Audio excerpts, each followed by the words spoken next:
When I died, no one came to claim my body. Then a man with a short, severe haircut who seemed unapproachable appeared and handled my funeral arrangements. He was also the one who, clasping my ashes, set fire to the basement of my house. "Those who bullied you, I will deal with them thoroughly on your behalf." When I opened my eyes again, I found myself back 10 years in the past. On my way to school, a surly young man stopped me, demanding angrily, "Claire Dieppe, you make me do your homework every day. Is it because you like me?" I had been brutally murdered by cyberbullying. My last days were filled with nothing but extreme rage and utter despair. Online, comments like, "Claire Dieppe, go die," "Another day to curse Claire Dieppe," and "Is Claire Dieppe dead yet?" flooded everywhere. Even when I went to buy painkillers for a headache, the pharmacist sneered at me. "You know how to feel pain? You slapped your sister, pricked her with needles. Did you ever think about whether she felt pain?"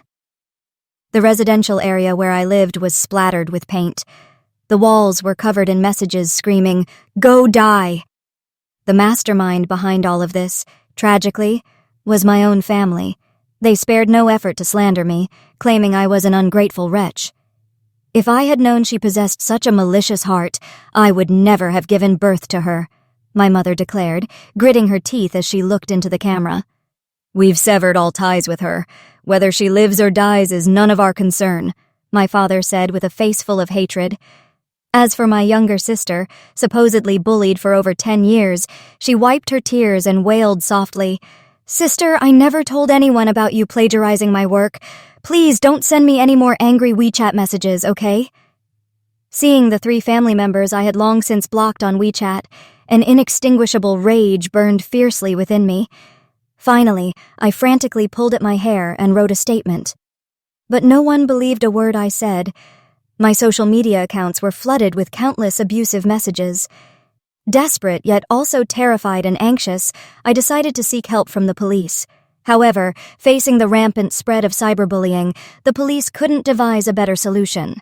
They could only advise me to stop going online and to not read those comments and private messages. With no other recourse, I complied. Every day, even though I stayed offline, I lived in constant fear at home. Until one day, as I descended the stairs to take out the trash, I was suddenly attacked by a man wearing a baseball cap that obscured more than half his face. He plunged a knife deep into me, a fatal blow. "Claire Dieppe, you wretched bitch, why don't you just die?" With that, he pulled the knife out and continued to stab me repeatedly. Each stab was delivered with immense force.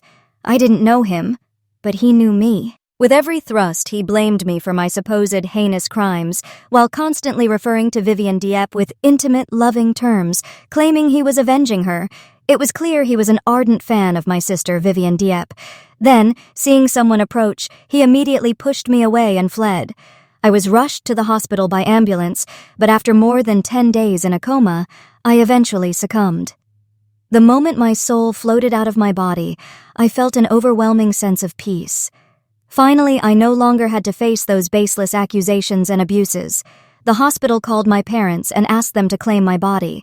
They immediately refused, stating they had long since severed ties with me and demanding the hospital stop calling them.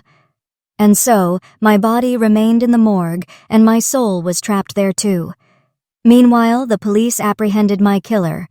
With ample evidence, the case was handed over to the public prosecutor's office. But my parents steadfastly refused to forgive me. Even knowing I was dead, they had no intention of arranging a funeral. Truth be told, I wasn't particularly surprised to hear this. I truly no longer cared about them. Parents who granted me life yet carelessly listened to their favored daughter and turned a blind eye to my unjust accusations, allowing me to suffer attacks from netizens, even heartlessly severing ties with me. They no longer deserved to be called my parents. It was better that they didn't claim my body. It would only have tainted my path to reincarnation. However, one thing I hadn't expected was that, in this world, there was still someone who believed I hadn't committed those deeds. But I knew absolutely nothing about him. The man who believed in my innocence was tall and strongly built, with a neat, short haircut. He had a handsome face, but his brows and gaze were sharp and cold, and his frequent sneering smile only added to his aloofness. To be fair, he looked like someone from society's forgotten strata. I couldn't recall if I had ever known him before, yet he took care of everything for me, acquiring a power of attorney from my parents and claiming my body from the funeral home. After meticulously handling my affairs, he clasped my urn of ashes and began to curse. So I spent over 1,000 yuan on you, Claire Dieppe. You're truly precious. Well, never mind. You're not even here anymore. But how could you stand it? They were so cruel to you. Why didn't you fight back? People slandered you for plagiarism. Damn it, why didn't you step forward and prove your innocence? You're such a coward. Those people online said you'd been bullying your sister for ages, but I think she's the malicious one. And that video? It was clearly photoshopped. You don't have a mole on the back of your neck. I remember it clearly. Damn it, her looks aren't even 1/10,000th of yours. It's okay. I'm here now. Don't be sad. I'll get justice for you. Listening to him curse, my eyes had welled up with tears before I knew it. It turned out that, in this world, there was still someone who chose to believe in me. Thank you, stranger. Initially, I didn't know what he would do to reclaim my innocence, until he walked, my urn of ashes cradled in his arms, towards a sprawling old house. Seeing the familiar courtyard before me, I instinctively wanted to flee. But as soon as I floated 3 meters away, an invisible force pulled me back toward the man. The man casually opened the courtyard gate and stepped inside as if entering uncharted territory. I couldn't help but be surprised when he pulled out a key to my house from his person, but then I understood why he had it. He had kidnapped and imprisoned everyone inside, including my parents, my sister, and my ex-boyfriend. In the basement, as the man switched on the light, the others startled and turned. Their eyes were filled with desperate pleas.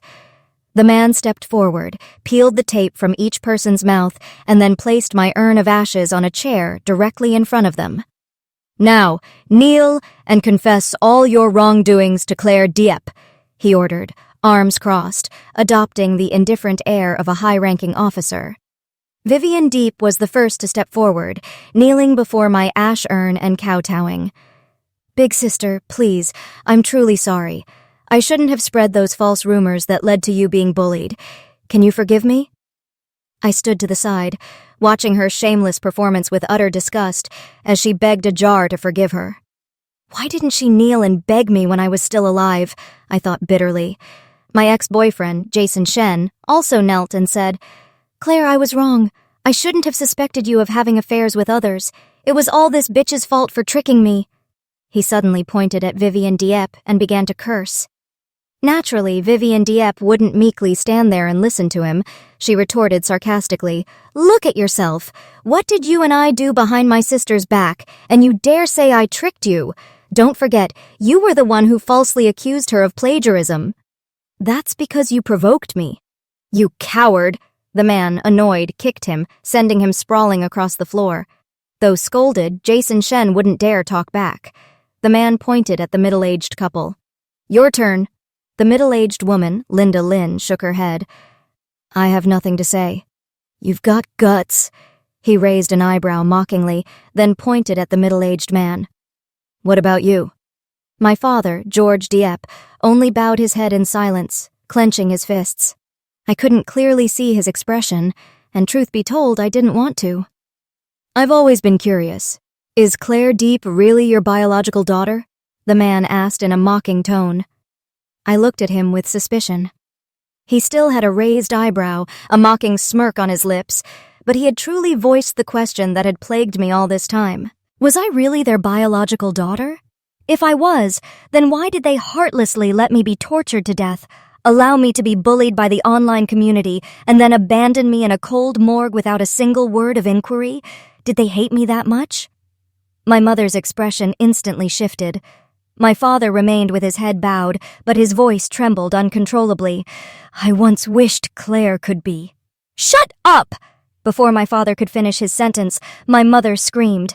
She lifted her head, glaring fiercely at him, her words venomous. You bastard! The first time I saw you, I knew you were just like your murderer father. You'll definitely end up in prison. The man nodded.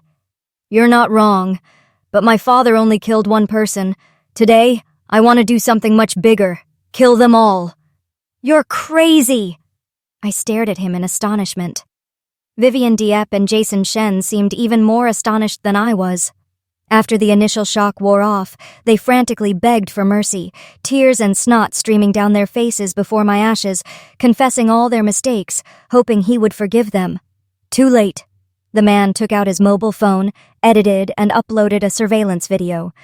After posting the video, he threw the phone away. "Vivian Dieppe, 8 years ago, you drunkenly climbed into my bed, then falsely accused me of raping you. Do you know that every day in prison, I wanted to kill you?" Having said that, he pointed at the other 3 and said, "Haven't you always treated her like a treasure? You believed everything she said. If that's the case, why not die with her?" As he spoke, he stepped out the door and poured 2 barrels of oil he had prepared in the basement. "Nathan Stone, don't do anything rash." I finally remembered who he was. His name was Nathan Stone. 8 years ago, when he was just 18, he was sentenced to 8 years in prison for raping Vivian Dieppe. But it was all due to Vivian Dieppe's lies. I could understand his hatred for Vivian Dieppe, but he couldn't do something this foolish. His future was still ahead of him. He couldn't throw away the rest of his life on this demon. "Nathan Stone, stop!" I screamed in despair. "It's not worth it at all. For this demon, it's truly not worth it. Stop quickly!" But no matter how hoarse my voice became from screaming, Nathan Stone couldn't hear me. As he took out the lighter, I saw my mother crawl towards my remains, sobbing hysterically. "Claire, I was wrong! Please stop this madman!" Her words stunned me for a moment, but nothing changed. Nathan Stone lit the lighter. In the dazzling light of the flames, I saw him suddenly push the woman away, then tightly embrace my ash urn. "Claire Dieppe, I'm here because of you. I no longer want to live. Life has long been exhausting for me. 1 life for 4, you're truly worth it." "Worth it my ass, you idiot. This isn't the way to solve things." For the first time in my life, I truly wanted to curse. "Nathan Stone, you're so foolish. What the hell are you doing? In my life, you weren't even a passerby, do you understand? You're truly foolish." My invisible body desperately embraced Nathan Stone, who was enveloped by the raging flames, but no matter how hard I tried, it was useless. Before dying, he had restored all my innocence, but I couldn't even give him a single hug. At that very moment, I hated myself to the core. Boom! A loud explosion erupted, and my soul was swept away by a powerful energy. Opening my eyes once more, I found myself in the arms of a young man, his body warm and corporeal. Before me was the face of a young man. He had long, golden hair, and on his left ear, a row of edgy stud earrings completed his perfect look. But I still recognized this person by his eyebrows and sharp, cold eyes. "Nathan Stone!" I looked at him in disbelief. Nathan Stone looked at me, utterly confused, then suddenly pulled me off the sofa. Looking closely, I realized we were in a private room at a karaoke bar. The room was packed with men and women, at least 20 people. Among them, some wore school uniforms, others strange outfits, but they all shared a common trait. At first glance, they seemed disreputable. Nathan Stone was also one of those disreputable individuals. He dragged me out of the private room, and someone in the crowd shouted, "Nathan Stone, what's the rush? Going to get a room?" Nathan Stone pulled me out without a word. Just as we reached the door, a female student in a school uniform blocked our way. "Nathan Stone, let my sister go." The familiar voice made my skin crawl. It was Vivian Dieppe. Nathan Stone ignored her completely, opened the door, and pushed me out. "Go home. This isn't where you should be," he said, then closed the door. I pushed the door open with force, walked past Nathan Stone, and stared intently at Vivian Dieppe behind him. Long-lost memories finally awakened. In 10th grade, Vivian Dieppe had fallen in love with a ruffian from the same school. A ruffian with no future, abysmal grades, who spent all his time with uneducated youths from outside school. Because of this, Vivian Dieppe neglected her studies, spending her days skipping classes with those male ruffians. One evening, after I finished school, I saw her enter the karaoke bar with a group of men. Worried for her safety, I secretly followed. When I opened the private room door, I saw a group of young people with a table full of beer, singing and dancing, looking like they wouldn't leave until they were drunk. Vivian Dieppe had also drunk a lot. I stepped forward, snatching the bottle from her hand, intending to take her home. However, a thuggish-looking male student shoved me down, and the entire room erupted in mocking laughter. I stumbled and fell onto the sofa, landing in the arms of a young man. But because I was too scared at the time, compounded by the dim lighting of the karaoke bar, I couldn't make out his face. Just as the people around me watched with amusement as I sat on the stranger's lap, the young man, with a cold expression, tossed me out of the room. What he said was identical to what he'd said previously. It was also from this moment that Vivian's attitude towards me completely changed. Previously, even if she harbored no love for me, she had never actively harmed me. But after that night, she began to slander me everywhere, verbally abusing me to my face before going to tattle on me to our parents, acting like the wronged party. At first, I thought she was resentful because I had meddled in her personal affairs. But later, even when I stopped caring about her reckless lifestyle, she still wouldn't leave me alone. Fortunately, I managed to get into university while still in 11th grade. After being admitted to my desired university, I left home, denying her any further opportunity to torment me. Thinking back now, I only just realized that the thug she liked was, after all, Nathan Stone. That was why she hated me so much. To think that a year from now, she would still falsely accuse Nathan Stone of assaulting her and send the boy she claimed to like to prison. I found it truly unbelievable. Was such a person truly my sister, my own blood relative? How disgusting. Sister, what kind of look is that? Vivian was slightly startled by my gaze, unconsciously taking a step back. She swallowed and said, I told Mom I was staying overnight at a friend's house today. When we get home, don't you dare tattle on me. After saying that, she smirked. And even if you do tattle, I'm not scared. Mom and Dad won't believe you. I don't care about your business. I saw the smug smile on her face, and my heart felt a sudden pang of bitterness. Vivian was right. No matter what I said, they wouldn't believe me. I didn't know why, nor could I remember since when, but my parents had always trusted Vivian implicitly. When we were children, Vivian once broke a vase, then claimed I had smashed it in a fit of anger. No matter how hard I tried to explain, my mother simply refused to believe me. She even locked me in my room and forced me to reflect. She even bought numerous moral education books and made me copy lines as punishment. And she would check my progress daily. She disciplined me with a pathological strictness, yet was incredibly lenient with Vivian. I once thought this was her way of showing love. Until she chose to believe Vivian, threatened to disown me, simultaneously turned a blind eye when I became a victim of cyberbullying, and refused to claim my body the day I died. Clearly, what she did to me was not love, or rather, it was pure loathing. I clenched my fists, trying to suppress my emotions, and slowly turned my head to look at blonde-haired Nathan Stone, asking, "Can you take me home?" As soon as I finished speaking, I heard a sigh. "The pretty girl is being so forward, Nathan Stone, go for it. Look at the school uniform she's wearing. She's a student from First High School. So even a model student can be this wild, ha-ha." They exchanged gleeful remarks amongst themselves. If I were my past self 10 years ago, I would probably have died on the spot from shame and anger. But at this moment, my expression didn't change at all. I only wanted to take Nathan Stone away. Since heaven had granted me a chance at rebirth, I couldn't let Nathan Stone follow in the same disastrous footsteps of his previous life. I wanted to give him a life of brilliance and hope. I suddenly realized it had been a long time since I'd thought about continuing to live. After all, my life had been truly exhausting and amounted to nothing. Nathan Stone couldn't hide his surprise. He stared at me blankly for a long time until Vivian angrily tugged at his arm. Without a second thought, Nathan Stone pushed her away. He walked to the sofa in the corner of the room, picked up his empty school bag, slung it over his shoulder, and turned to me, saying, "I'll see you out." "Thank you." Just as I was about to leave, Vivian pulled me back, whispering, "Sister, aren't you afraid I'll tell Mom and Dad you're with the son of a murderer?"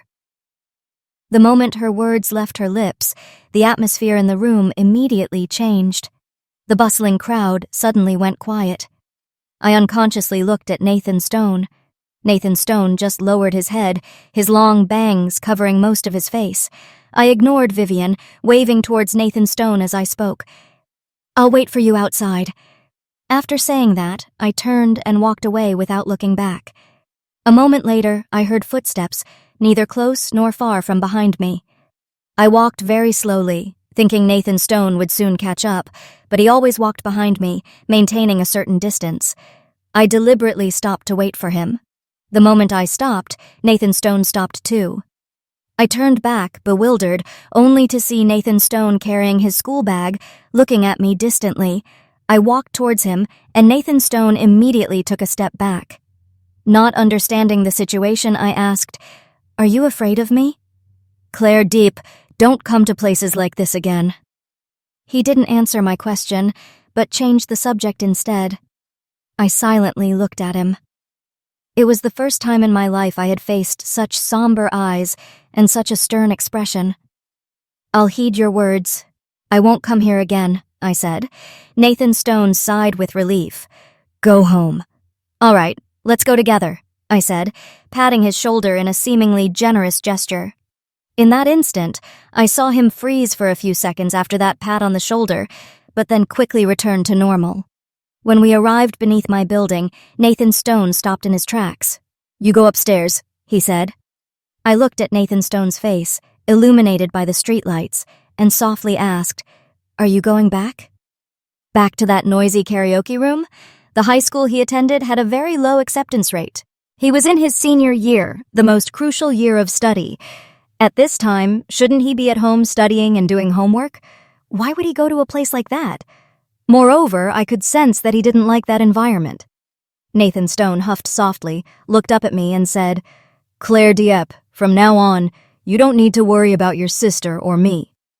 He suddenly paused for a moment, then continued, "We're not like you." I nodded and said, "Will you pick me up at school after class tomorrow?" He silently looked at me, a hint of a sarcastic smirk touching the corner of his lips. Then, in a low voice, he warned, "Claire Dieppe, I'm not someone you can provoke, understand? Nathan Stone, tomorrow I'll wait for you at the school gate. No matter how late, I'll wait until I see you." I completely ignored his warning. Then, having said what I wanted, I turned and dashed into the hallway. Nathan Stone's irritated voice floated from behind me. "Even if you wait until dawn, I won't come." When I got home, my mother's expression was grim. "Why are you so late?" she asked with a chillingly indifferent expression, as if interrogating a criminal. "Vivian hasn't returned yet either," I retorted sarcastically. In my previous life, I always believed she controlled me out of love, so no matter how stifling it felt, I quietly endured it. Day after day, I strove to become better, more perfect, and to be the ideal daughter my mother desired. Now I no longer harbored such illusions. I refused to make the same mistake again. "Vivian is staying at a friend's house tonight. She reported it to me ages ago. But you? What about you? After self-study, you don't come home, but go gallivanting around." My unexpected retort twisted my mother's face even further, and her voice became much harsher. "Fine, I'm just out carousing, aren't I, as long as you're satisfied." I scoffed and walked back to my room. Mother tried to stop me, but my father, George Dieppe, appeared and held her arm. "It's the middle of the night. Don't disturb the neighbors."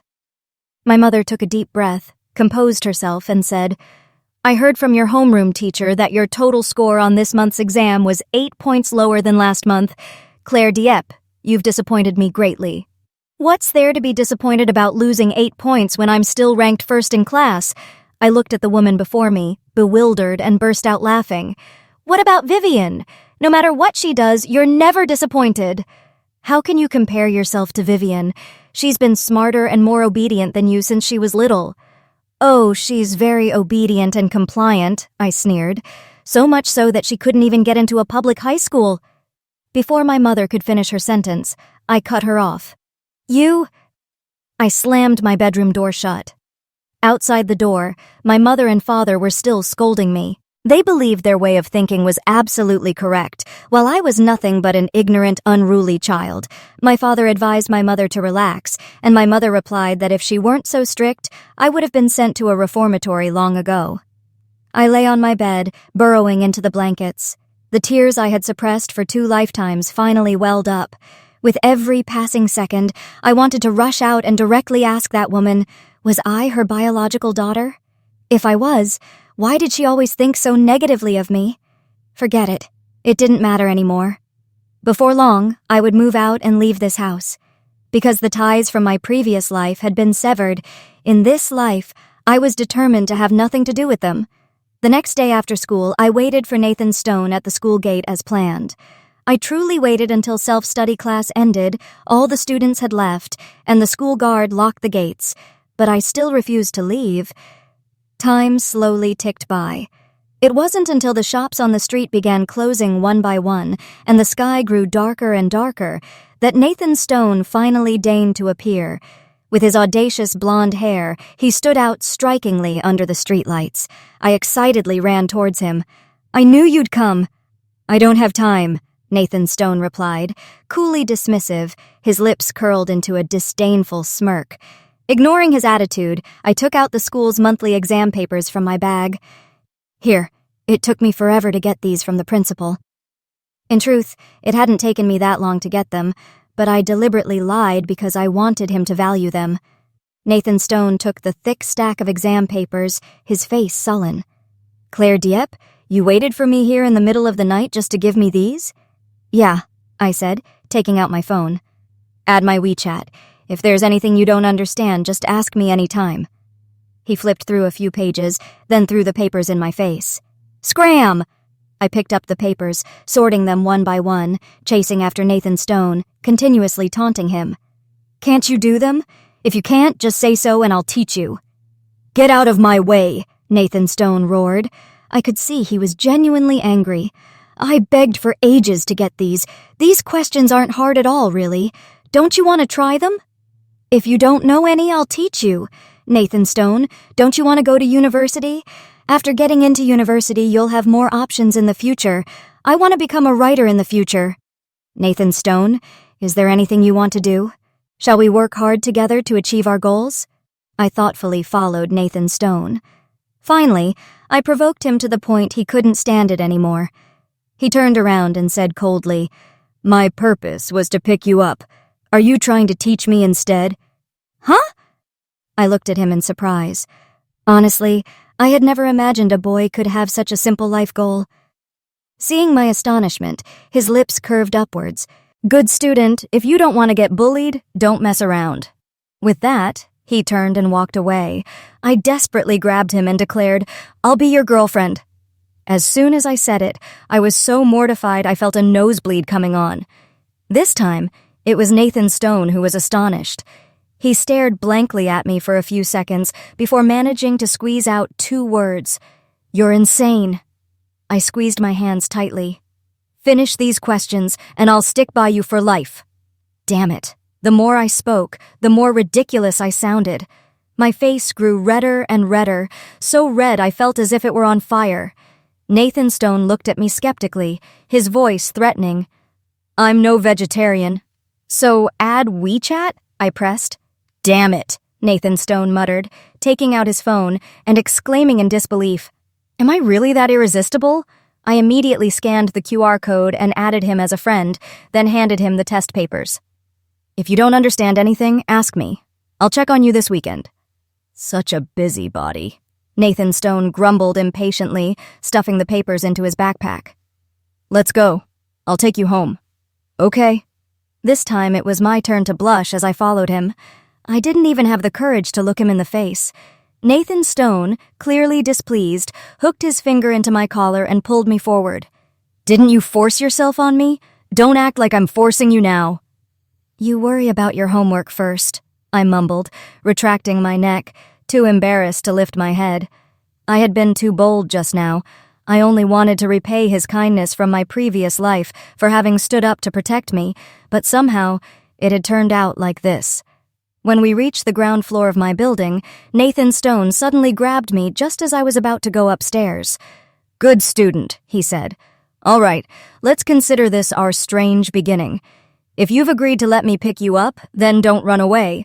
I, Nathan Stone, despise girls who lie and play with others' feelings the most. Every word he uttered was harsh, but in his eyes there was an indescribable flicker of hesitation.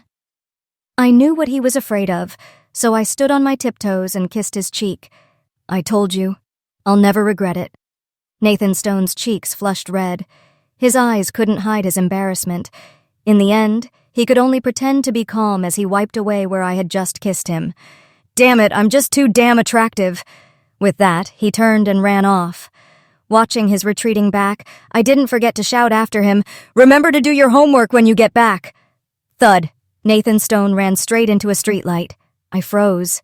He scrambled up and sprinted towards the residential complex gate as if in a 100-meter dash.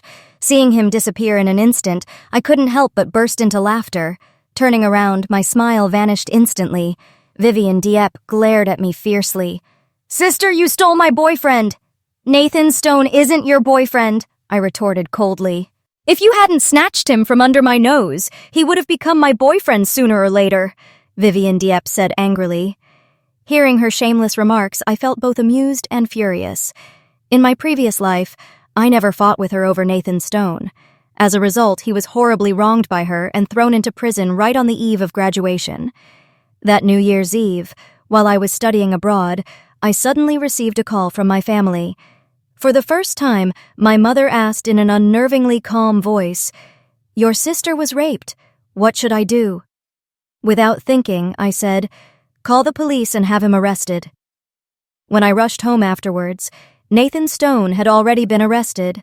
When I heard that it was Nathan Stone who had harmed Vivian Dieppe, I didn't think much of it. After all, my impression of Nathan Stone was still from elementary school, when he was the most withdrawn kid in class. Because his father was a murderer, none of our classmates wanted to play with him. While I didn't ostracize him, I never actively sought him out either.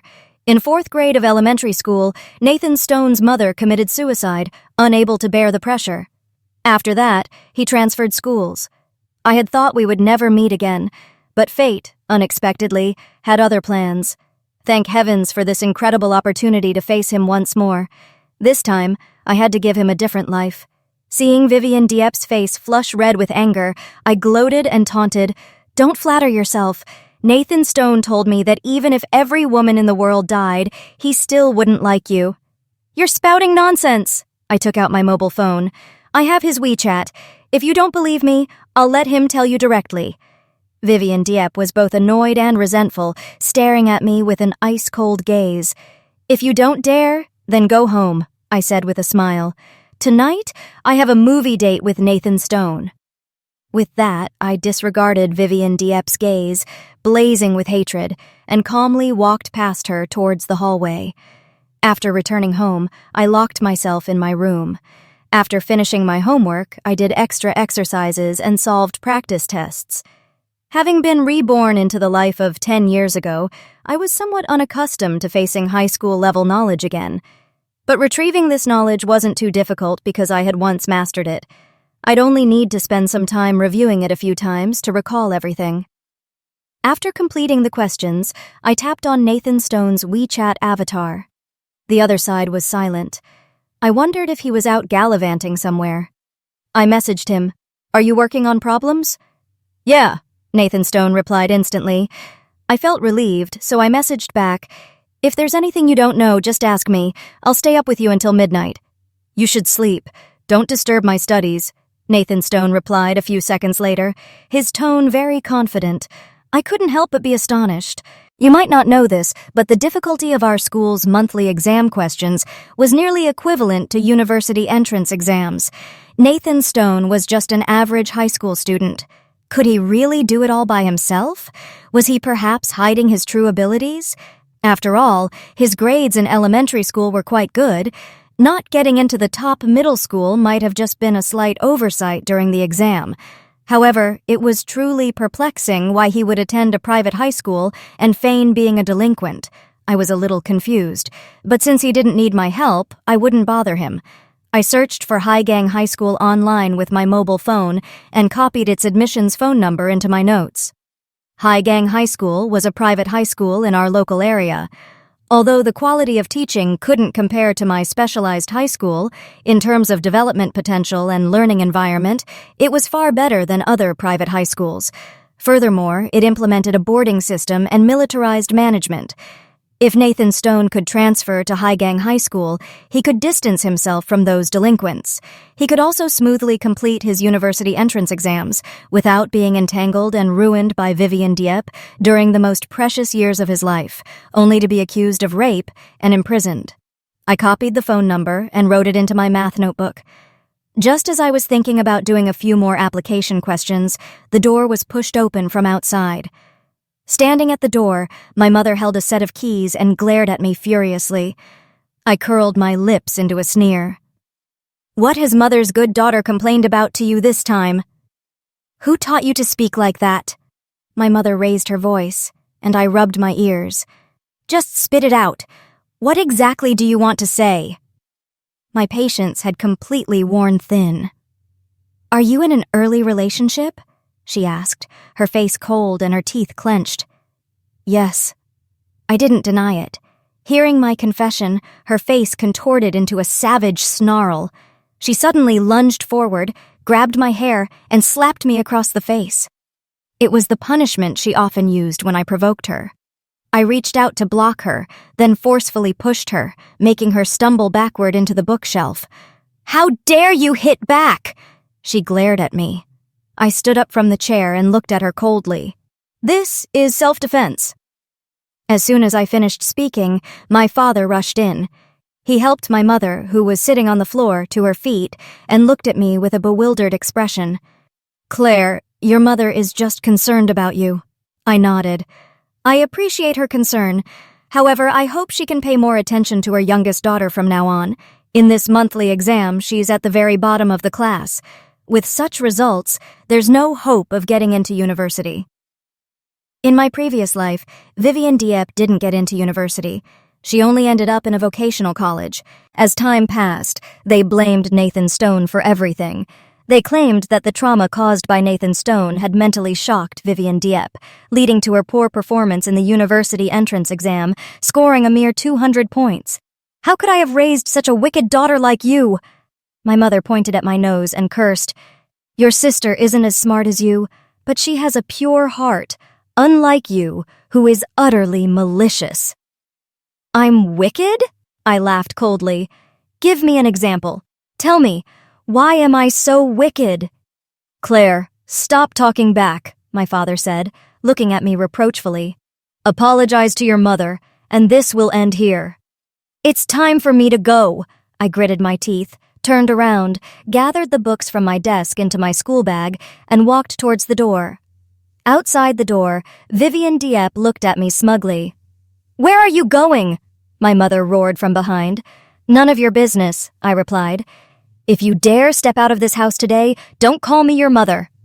"I'll consider it as if I never gave birth to a daughter like you." I paused, turned back, looked at her twisted, furious face, and nodded. "Then do it." "Claire!" My father unconsciously raised his voice, but looking at my retreating back, he said nothing more. Vivian Dieppe curled her lips. "Sister, are you leaving home to find Nathan Stone?" She paused, then continued. "The son of a murderer." As soon as she finished speaking, my mother immediately rushed out. Trembling, she violently tugged at my clothes, asking with a fierce expression, "Are you dating the son of a murderer?" I reached out to try and brush her hand away. She pulled even harder. "Answer me! Is that true?" "Yes." "Get out!" She suddenly pushed me away and threw open the door. "Get out of this house! From now on, I'll consider you dead." "Fine." Stepping out of the house, I breathed a sigh of relief. Today, I was kicked out of the house. This sudden eviction wasn't part of my plan. Even though I'd wanted to leave home for a long time, I had originally intended to plan a proper exit before taking off. However, I simply ran out of patience. That woman's chilling indifference and erratic behavior suffocated me. The moment she lunged at me, I even wanted to kill her to release the hatred festering within me. but I knew this idea was too dangerous and not worth the risk. I gazed at my own hands, musing on their beauty. After being accepted into a top-tier university, I would use these hands to write best-selling novels. I wouldn't let her have another opportunity to destroy my life. After walking out, I felt a tangled mix of emotions. I started texting Nathan Stone. "Your girlfriend ran away from home. Do you care?" "Are you out of your mind?" he replied in just a few seconds. Seeing how fast he replied, it was hard to imagine he was actually working on practice exams, because whenever I did my homework, I'd lock my phone and hide it in a drawer. Holy crap, you're not kidding me, are you? Almost instantly, another text from Nathan Stone came through. I replied, "A good student wouldn't joke around." "Where are you?" I glanced at the agricultural bank across the street and replied, "I'm at the agricultural bank right across from my house." "Wait for me." "Okay." Nathan Stone arrived very quickly. He was wearing his school uniform pants and flip-flops and parked his electric scooter in front of me. "Why aren't you wearing a shirt?" I blushed slightly. Nathan Stone's face grew even redder. "I forgot," he mumbled. "Oh, should I take you home?" he asked. I shook my head, looked at him and asked, "Can I come to your place?" Nathan Stone didn't just blush. I felt his chest muscles flush crimson as well. "This is too fast! Are you too scared?" I challenged him. "Get on!" He excitedly tossed me a helmet. I took the helmet, put it on, and then sat on the back seat of the scooter. "Hold on tight," Nathan Stone warned loudly, and the scooter suddenly accelerated. I hesitated for a moment, then reached out and wrapped my arms around his waist. Under the city lights at night, I could clearly see his ears were flushed red, as if about to bleed. The early autumn night was still a little warm, and his body was incredibly hot. Nathan Stone led me down an alley. Finally, the scooter stopped in front of a dilapidated courtyard. Nathan Stone parked the scooter and opened the gate. The courtyard was very small, only about 10 square meters, but it was impeccably clean. Nathan Stone kicked the house door open with a decisive thud, showing no reservation. "Do you live alone?" I asked curiously. "Yes." Nathan Stone locked the courtyard gate from the inside, then led me into the house. The house was very small, with only a living room, a bedroom, and a small kitchen for cooking. The total area seemed to be only about 30 square meters. When I learned he lived alone, I had pictured it being quite messy, but upon entering, I found the house immaculately clean. Nathan Stone went into the bedroom, found a t-shirt, and put it on. "You can sleep in the bedroom," he said, then sat down on the sofa outside. I nodded and said, "Let me check your homework first." Nathan Stone froze, utterly stunned. "What? You didn't do it?" I was slightly disappointed. "Claire Deep, don't tell me you ran away from home just to check my homework, did you?" I thought seriously for a moment and said, "Pretty much." "You're truly insane." Nathan Stone collapsed onto the sofa, burying his head in his hands as if playing dead. I walked over, sat next to him, and smiled. "So, do you still want to date me?" "Date?" Nathan Stone gritted his teeth. "Good boy. Now go get your homework and the practice sheets I gave you. You're truly merciless." Nathan Stone still did his homework, but the quality was concerning. He missed 9 out of 10 questions, his accuracy rate hovering near 0. As for the sets of practice problems from the teacher that I'd given him, he did each set, but only the timed multiple-choice questions. I looked at him suspiciously. "Did you guess?" "Yeah." Nathan Stone's frank admission pained me. "What was your rank in this month's exam?" I asked, my heart skipping a beat. "I haven't checked," Nathan Stone said, nonchalantly rubbing his nose. "Probably somewhere at the bottom, counting upwards." I put the test paper down, looked at him, and said, "Nathan Stone, I'm a very serious person. If I've promised to be your girlfriend, that's a lifelong commitment." I paused, then continued. "Later, I'll get into a top university in China, I'll become a writer, and I'll be very successful. Your attitude towards studying makes me feel like you're just going through the motions." Having said that, I stood up from the sofa with my bag in hand and walked into the bedroom. As soon as I entered the bedroom, I locked the door. The unfamiliar surroundings, far from making me anxious, somehow made me feel calmer. I had left in such a hurry that I didn't bring any pajamas. I hadn't even showered, but I didn't want to move anymore. I felt utterly exhausted, mentally and physically drained. Nathan Stone's bed was immaculately clean, and lying on it, I could still faintly smell laundry soap. I slowly closed my eyes and drifted off to sleep. When I woke up, Nathan Stone was in the kitchen, wearing an apron and cooking noodles. Seeing me, he carefully carried the bowl of noodles to the table and fried 2 more eggs. Just as I was about to go to the table, Nathan Stone handed me a plastic bag. I opened it to find a set of daily personal hygiene items inside. Everything was brand new. He had probably bought them at the market that morning. "The bathroom's outside," he said, pointing to a small makeshift shed in the eastern corner.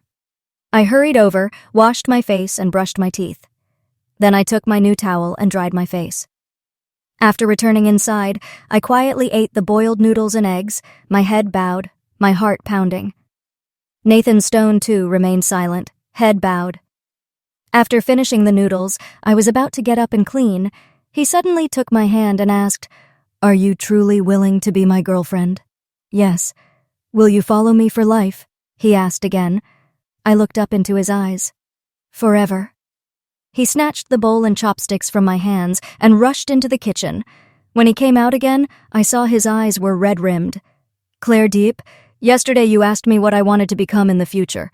I've thought about it. I want to be a doctor." After saying this, he paused for a moment, looked at me, and asked, "Can the child of a murderer become a doctor?" Hearing him ask this question in such a calm tone, my heart suddenly ached. "Nathan Stone," I said, stepping forward to hug him. "I believe in you." After eating, Nathan Stone grabbed his school bag and said he would take me to school. I nodded in agreement. "Come home with me at noon." He looked slightly taken aback. A flicker of disappointment flashed in his eyes, but he quickly composed himself. "You're a girl. Don't just run away from home so casually again." After saying this, he smiled, pulled me into a hug, and warned in a low voice, "The next time you tease me like that, I won't be so polite." I looked at his mocking yet cherishing smile, stood on my tiptoes and pecked his lips, then blinked innocently and asked, "Does that count as teasing you?" "Forget it." He gritted his teeth, trying his best to suppress his emotions, but I could still feel his heart pounding wildly and his breath quicken. "Come home with me at noon, and I'll grant you the right to be forward," I said. "You're truly insane." He pushed me away and ran out the door. Watching his hurried, retreating figure, I couldn't help but laugh out loud. My teasing made him look utterly flustered. Stroking my chin, I stepped out the door, feigning calmness. Nathan Stone had his electric scooter parked, waiting for me by the gate. As I stepped out, he awkwardly averted his gaze and handed me the helmet. Settling onto the back seat, I pinched his flushed ear. "Remember to pick me up after school, okay?" "Mm-hmm." "So cute." I released his ear and wrapped my arms around his waist. For a moment, Nathan Stone's entire body went rigid. Only then did he slowly start the scooter. Later that afternoon, I stood waiting for Nathan Stone at the school gate. Jason Shen suddenly ran up to me. He panted, looking at me. "Claire Dieppe, I heard Vivian Dieppe say you didn't go home last night. Did your aunt pressure you again?" I gazed at him silently. The worry and concern on his face at that moment felt incredibly genuine. I had once believed he was the one person in this world who truly understood me. When Vivian Dieppe repeatedly victimized me, when my mother mercilessly berated me, I often felt life was utterly hopeless and wished only for death. It was Jason Shen who pulled me back from the brink, looking into my eyes with genuine sincerity and saying, "Claire Dieppe, do you want to take the university entrance exam with me next year? We'll leave this place, move to a new environment. Everything will be all right." I believed his words, and I believed he would live up to them because he was an honest person. However, his sincerity was so flimsy that Vivian Dieppe was able to deceive him with ease. I will never forget the sight of him and Vivian Dieppe writhing together on that bed, and those repulsive obscenities. Every time I thought of it, I just felt nauseous. My cold gaze startled Jason Shen, and he looked momentarily flustered. "Claire Deep, what's wrong?" "Don't bother me anymore," I said coldly. "I'm only concerned about you," Jason Shen mumbled, lowering his head in embarrassment. "I know I'm not worthy of you, and I wouldn't dare hope you'd like me. Just being able to stand afar and gaze at you is enough for me." "Really?" I sneered, a sarcastic twist to my lips. "Then don't stand so close. Go back 100 meters and look at me from there." "You?" Jason Shen's face flushed, and he stared at me in disbelief. "What's wrong with you?" "Nothing. It's just that I despise dog-lickers clinging to me." After I finished speaking, Jason Shen's eyes welled up. His pained expression only made me feel more nauseous. "Beep, beep." A shrill honk echoed from the school gate. I turned my head to the side. Nathan Stone, in his high school number 2 uniform, sat on his electric scooter, gazing at me with a suspicious expression. At that moment, as I saw his gleaming blonde hair, I suddenly found it incredibly pleasing to the eye. Without a moment's hesitation, I ran straight towards him. As soon as I was on, Nathan Stone immediately started the engine. Jason Shen stared blankly after us, but I just flipped him the bird. When we arrived at my place downstairs, Nathan Stone's expression was quite grim. He was aloof and distant, but I found him even cuter that way. I'd only exchanged a few words with Jason Shen, yet Nathan's expression was like that of a pathetic boy forced to swallow his anger after catching a betrayer. I took 2 steps, then turned my head back. "Aren't you coming up with me?" He turned his body away, ignoring me. "There's a lot of stuff to move soon," I whined playfully. "I can't carry it all by myself." Only then did Nathan Stone finally turn his face back, looking at me with suspicion. "I'm going to move in with you for a while." This wasn't the time to beat around the bush. Nathan Stone froze for a moment, then stepped closer, placing a hand on my shoulder. His voice dropped low. "Claire Dieppe, are you okay?" "What? Afraid I'm teasing you?" I provoked him again. This time, he didn't blush. Instead, he gave me a confused look and asked, "Aren't you afraid?" "Afraid of what?" I didn't understand. "I'm the son of a murderer," he said slowly. "But have you ever killed anyone?" I asked. Nathan Stone was momentarily taken aback. "Quickly, help me pack my things," I urged, gently patting his shoulder. "Otherwise, we'll be late for school." "You're truly something else," he stated firmly. "Then take me in," I pressed. "Don't let me harm others." "Okay." Once in my room, I packed a change of clothes and found the bank card Grandma Claire had given me. Nathan Stone stood by the door, quietly observing. I suddenly realized that from last night until now, he hadn't once asked why I'd left home. I'd assumed he didn't want to ask, but it seemed he genuinely knew everything. Once everything was packed, Nathan Stone carried the suitcase out, while I brought a document bag and a few 10th grade textbooks. I just thought these might come in handy. By the time we arrived back at Nathan Stone's place, it was already 1 o'clock. My high school number 1 started classes at 2 in the afternoon, so I had plenty of time.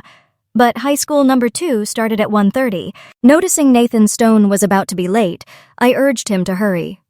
"The scooter's almost out of power. I'll charge it for a bit," Nathan Stone said slowly. "Isn't there a bus?" I asked. "What's the rush?" Nathan Stone smirked at me. "Us scumbags can skip a few classes. Nobody bothers to care." "You?" His indifferent attitude irked me slightly. "Want some steamed buns?" Nathan Stone asked, plugging in the scooter and darting into the kitchen. "Huh?" I didn't answer. "Aren't you hungry?" Nathan Stone grinned mischievously. "Oh, right, Claire Dieppe. Girls like to diet, so skipping a meal or 2 is no big deal. That's good, otherwise you'll get fat." After saying that, Nathan Stone immediately started washing a pot to boil water. I tried to help him, but he waved me off. "Go take a shower this time. You reek," he said, turning his head away in distaste. My face immediately flushed beet red. I'd rushed out last night, and this was my first time staying at a boy's house. Even though I had lived 2 lives, I was still terribly embarrassed to shower here, especially since I didn't have any fresh underwear to change into. Blushing, I hurried into the room, opened my suitcase, found a change of clothes, and made my way towards the small outhouse in the yard. The small building was incredibly simple, looking like a makeshift structure. Yet inside, it was impeccably tidy, complete with a toilet, water heater, sink, and shower. By the time I finished showering, Nathan Stone had just placed the steamed buns on the table. He picked up 2 cloves of garlic and asked if I wanted some. "I still have classes this afternoon. I'm afraid my breath will smell." "Then I'll eat it." "I'm not afraid of the smell," he said, raising an eyebrow at me. Childish. After we ate, Nathan Stone went to wash the dishes. My phone rang a few times. Glancing at the caller ID on the screen, I stepped out into the yard before picking up. "My dear Claire," my father's voice began, "your mother is truly hot-headed. Last night, after you left, I tried to talk some sense into her. She said that as long as you break up with that murderer's son, she might retract those words." Through the phone, my father's voice was laced with helplessness. I lowered my head, staring at the gravel beneath my feet, my emotions incredibly complex. Compared to my mother's harshness and occasional venom, George Dieppe's attitude toward me had always been straightforward yet ambiguous. When my mother lost control and her emotions flared, he would be the one to restrain her, but he never once said to me, "Claire, it's not your fault." What he said most often was, "Your mother does this for your own good. You must be grateful and try to understand her." He turned a blind eye to the severe grievances and harsh criticisms I had to endure. Compared to Linda Lynn's hysteria, his indifference stifled me even more. He had never once hugged me. When I was little, I often saw Vivian Dieppe in his arms. He would take her to buy ice cream, toys, and beautiful princess dresses. Of course, when he returned, he would also buy a few similar things for me. But only Vivian Dieppe liked them. I never did. Vivian Dieppe never wanted to share those childish toys or extravagant dresses with me. She would cry and declare that all the toys belonged to her and her alone. There was only one princess in the family, and I was merely a little maid walking beside her, so I couldn't wear the same dress. Linda Lynn would say, "You're the older sister. You must yield to your younger sister." I gave in to her. I let her overstep her bounds countless times. Ultimately, I was abandoned in that cold morgue. Even after my soul left my body, my consciousness remained. I stood beside my corpse, feeling a chill deep into my bones. Thinking back now, I wonder why I had to endure such cruelties. What had I done wrong? I cried until my tears ran dry, asking myself the same question 1,000 times over. I couldn't imagine what would have happened next if Nathan Stone hadn't appeared. I don't know how much longer I would have had to endure such torment before my spirit could find peace. "Claire, are you listening to me?" George Dieppe's gentle voice cut through my sorrowful memories. I rubbed my eyes and slowly asked, "If it were Vivian Dieppe, would you say the same thing, Dad?" "What about Vivian Dieppe?" He immediately raised his voice, his tone brimming with confusion. "Never mind. I have class soon. Don't call me again from now on." With that, I quickly hung up. After taking a few deep breaths, I was about to go inside and ask Nathan Stone if he had finished packing when my arm was suddenly pulled back. Turning around, a middle-aged woman, around 40, gave me a pointed look. Confused, I tried to pull away. She lowered her voice and asked, "Judging by your school uniform, do you also attend First High School?" "Yes." This woman must be crazy, spouting nonsense. "My son also attends First High. He just got in this year. His name is Tyler Hong. Do you know him?" "I don't." I shook her hand off, stepping 2 paces away. She leaned in again, politely asking, "What's your relationship with that blonde-haired person?" "Blonde-haired?" I had to admit it was quite striking. "You're a good student. Don't follow his bad example," she advised me earnestly. "He's my boyfriend," I said. The woman was utterly stunned, disbelievingly saying, "Girl, you can't just look at appearances when choosing a partner. Do you know his father is a murderer, one who only kills young girls? He has killer genes in his body. Aren't you afraid of him?" Bang! Before the woman could finish her sentence, she was cut off by the loud bang of a door being kicked open.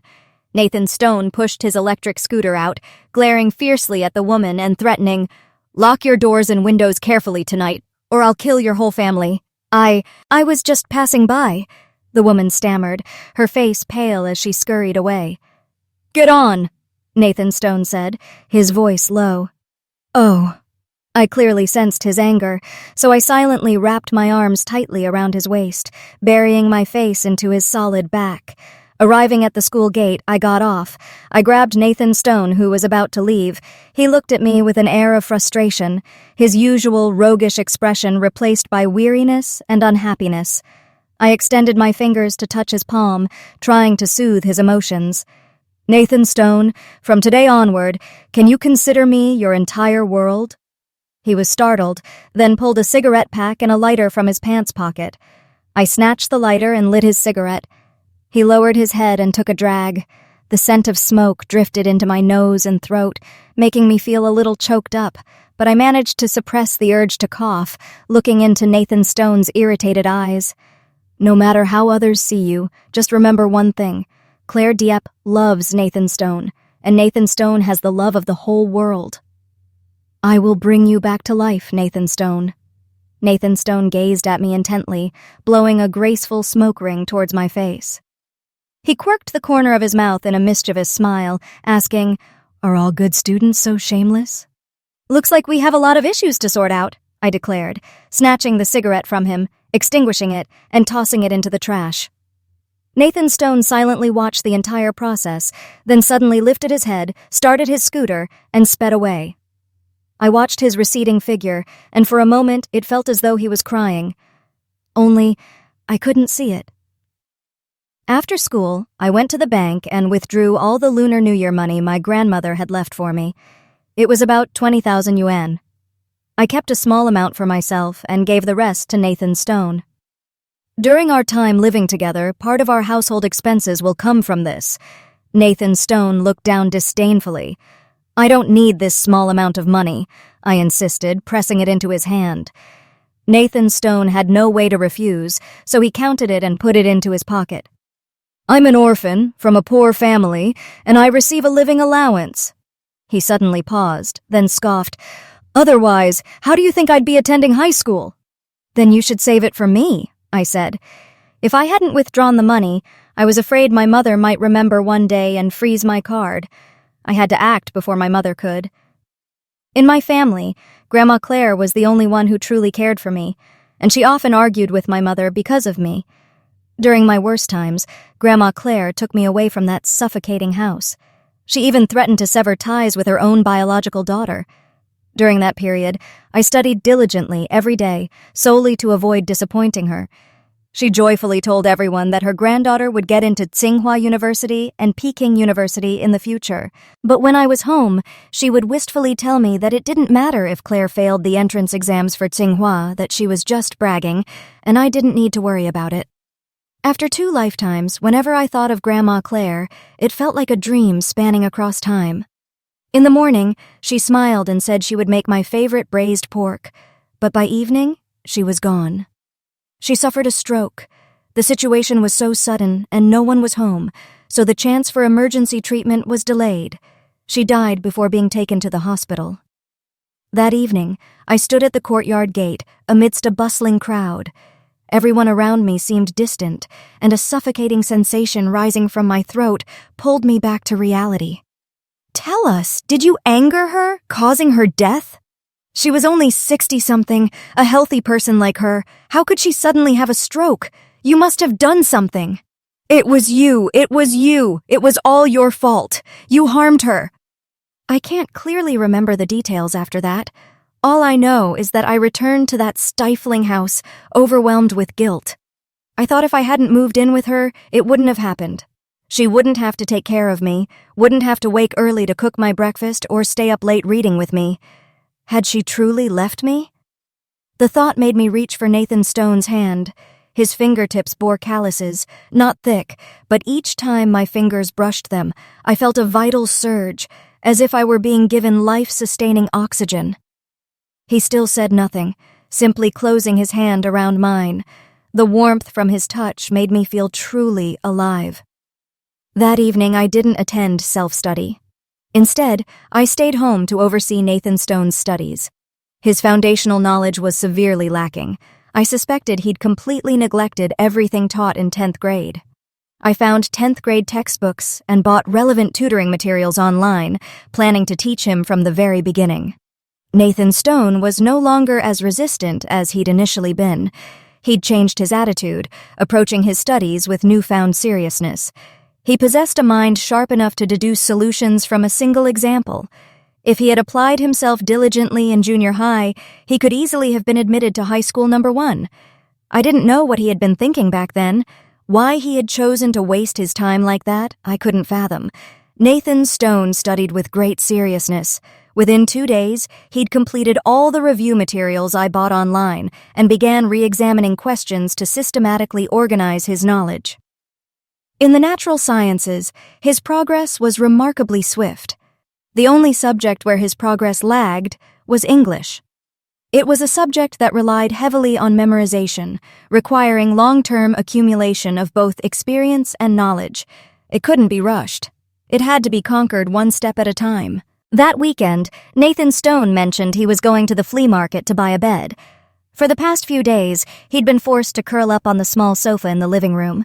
Watching a young man over 1.8 meters tall try to contort himself to fit the meager dimensions of that couch, he truly looked miserable. "I'll go with you." "All right." At the flea market, Nathan Stone picked out a bed, then a folding table, and a chair. Nathan Stone's house only had one small study desk. When we reviewed together, we'd sit cross-legged, facing each other on the sofa. Watching the earnestness with which he selected the table and chair, I felt a deep certainty that he had truly changed. "Come here, try the height." Nathan Stone, noticing my daze, pulled me to the table and pressed me into the seat. "Is the chair comfortable?" he asked. I nodded. Though we were in a flea market, the chair I was now sitting in was a brand new swivel model. It was incredibly comfortable, its height adjustable to my liking. Far more comfortable than Nathan Stone's old wooden chair. Once he had my answer, Nathan Stone approached the proprietor to negotiate the price. After settling on a price, Nathan Stone reached for his wallet, about to pay, but I stopped him. Addressing the proprietor, I said, "We'll take 2 if you can give us another 10 yuan discount. How about it?" The proprietor paused, slightly stunned, but quickly recovered. "Done. 300 yuan for both." Nathan Stone stepped aside, saying nothing more. He looked at me with eyes blazing, as if he meant to burn a hole straight through me.